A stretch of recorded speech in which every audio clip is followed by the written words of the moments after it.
Hi folks, Stuart here, welcome to another of my videos. So, in this video what I'd like to share with you, and maybe go into a bit of in-depth detail, is what you would do if you were to have to spend a night out in winter time without any sleeping bag. And what you would do to get through the night, possibly if you was in a survival scenario. So I firmly believe that you have to practice these skills before you actually need them. So this is what we're going to do in this video. So we've now got to think about priorities. So our first priority in a situation like this is, you can see it's grey cover, there's rain spitting, so we're going to need shelter, obviously. But before that, something far more important is the fire.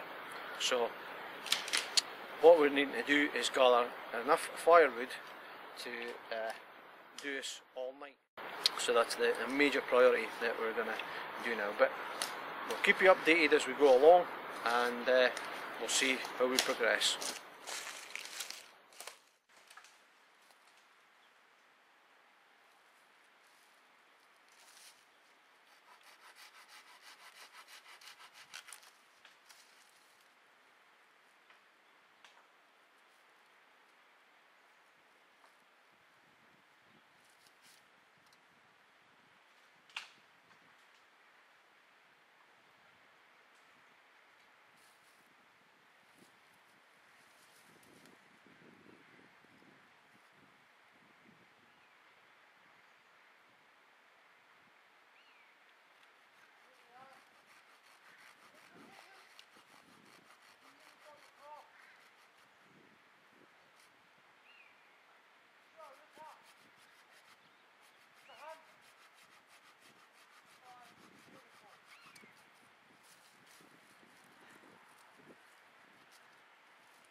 So there we go folks, we have fire. So now we've got this on the go, we can start to think about shelters. So that'll be our next thing. Took a while to get an ember with the bow drill, but we got there in the end. So the main important thing, we have this, so I'm going to tend to this so make sure it doesn't go out on us, and we'll get back to you soon. Cheers.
So welcome back folks, as you can see, I don't know if you can make out, I'll just move it your way.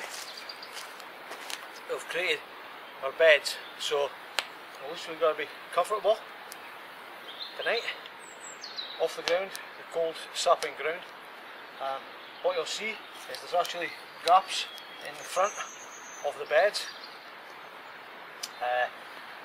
to allow the hot air from the long log fire. Just now we're having a small fire, so we can have a brew, things like that.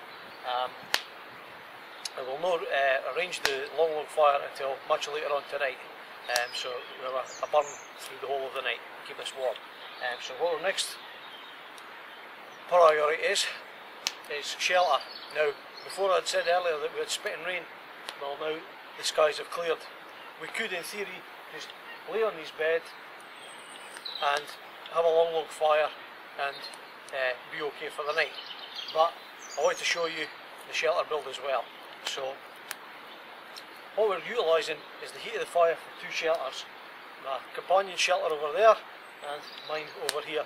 So I've got a Y stick ready to take this ridge pole, which I've got here, this long one, and we'll build a shelter and then cover it over with debris. Because it's a fairly clear night, we're not going to have to be very fastidious about putting a thick layer of leaves on, because to make it waterproof, because it looks like it's going to be a fairly clear night, so we're more concerned about no catching hypothermia. So that's the reason that the thatching will have to be is thick, but it will retain the heat within the shelter first. So we'll crack on before we start to lose light, and I'll get back to you once we've got some more done. Okay, cheers.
morning YouTube.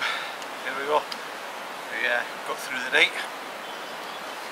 As you see, with the long log fire here. We tried to do some filming. I brought lights in with me to light the area up, but it was, wasn't picking it up very well. But so I'll just explain what happened and what we did. Seen the shelters. I'll go around them in a second for you. But the you can see where the long log fire's been, and it's taken up the whole front of the shelter. So in fact we were too warm at one point. I had to actually get out from my bed and cool down because it was that warm. And in fact I had a bucket of tissues in my pocket in a plastic wrapper, and it melted the plastic wrapper inside my pocket. That was how hot it was in front of the fire. So slept out, no problems, no needing a sleeping bag. But the fire arrangement itself, I just wanted to talk about that. As you can see, it's burning down, but I just want to use these logs as an example. So what we did, you saw the fire earlier, it was a small fire.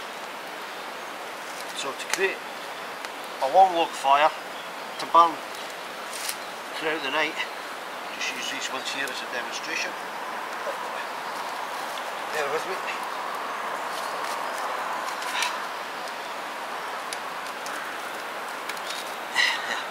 So, if you can imagine, we had a small fire, and then we took the embers from that small fire and we raked them into two lines. And we put a big log in the middle, and the embers on each side, and then two logs on either side. We allowed the logs to burn up, and then we added another two logs on top, one here and one here, like that, catch hold, and then added the top one. So we actually had 1, 2, 3, 4, 5, 6 logs high. Now the logs we had in this wood, our base ones were about thigh thickness, so you can see it's completely burned away. You're not going to get an 8-hour sleep with this fire, because you have to maintain the fire for the heat, because as it dies down, because you're not in a sleeping bag or anything, you're going to feel the cold, so you have to keep stoking the fire basically. So that's what we did during the night. It was up I think 4 times during the night, and as I say, at one time it was just far too hot and I had to get up and take a wander in the woods to cool off basically. So that's basically how we did a long log fire. And what ideal for measurement wise, when you're laying your logs out for spacings, if you're making 4 fingers width between these 2 logs and that 2 logs, so it gives you a rough idea. That gap in there creates enough embers for heat to build up, and then ignite the bigger logs. So you didn't want it too thin or it'll not ignite. So anyway, I'll let you see the shelters now, and we'll talk a bit about them, and that was just to let you see how the long log fire works. Okay, so I'll let you see the shelters next.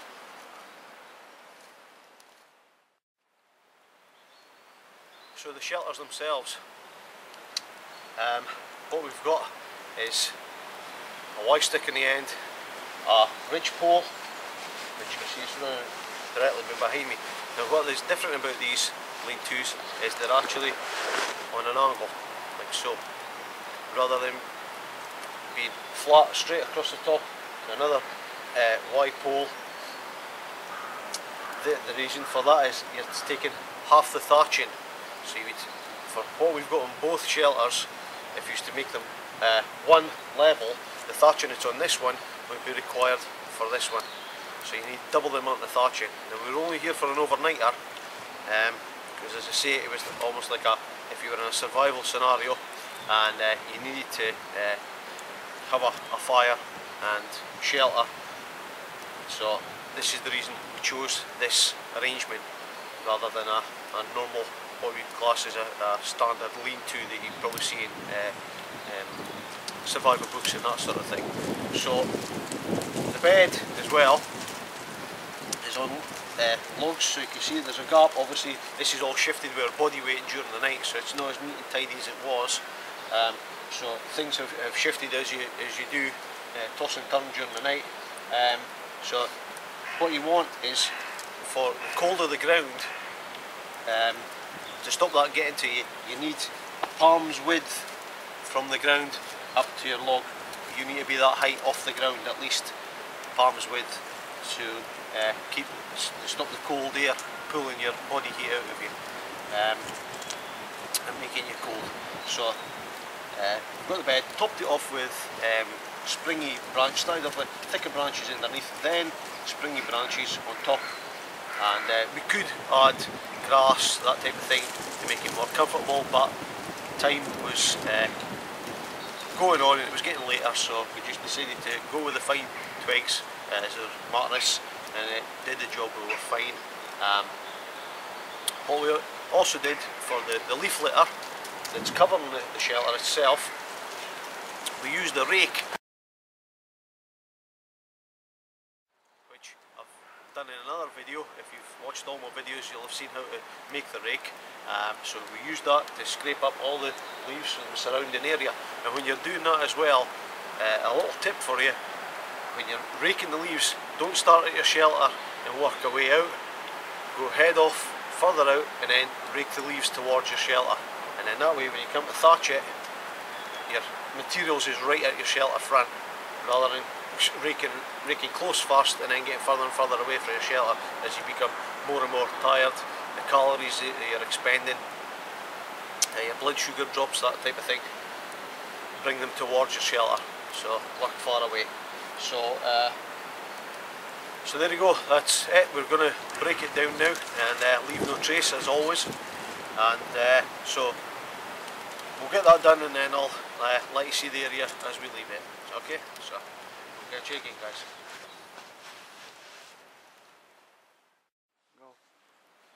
Okay then guys, so what you can see here is I've taken the fire pit and raked it all out. I've added water to it, and what I've then done is stab holes into the soft soil, and you can see I've dug far enough down, you can see that we've got roots, fine roots here, and none of them are burned. Okay, still a wee bit warm in there, but you can see there's damp soil. If I take it right down, let you see that, run down there, so you can see how far the fire is actually sunk into the ground. So what we're going to do is, while we put the shelters away, knock them back into nature, return them, is we'll let this all cool off properly, add some more water, and then finish it off by filling it back in and leaving it, try to leave it look as natural as possible. So I'll get back to you in a minute, okay?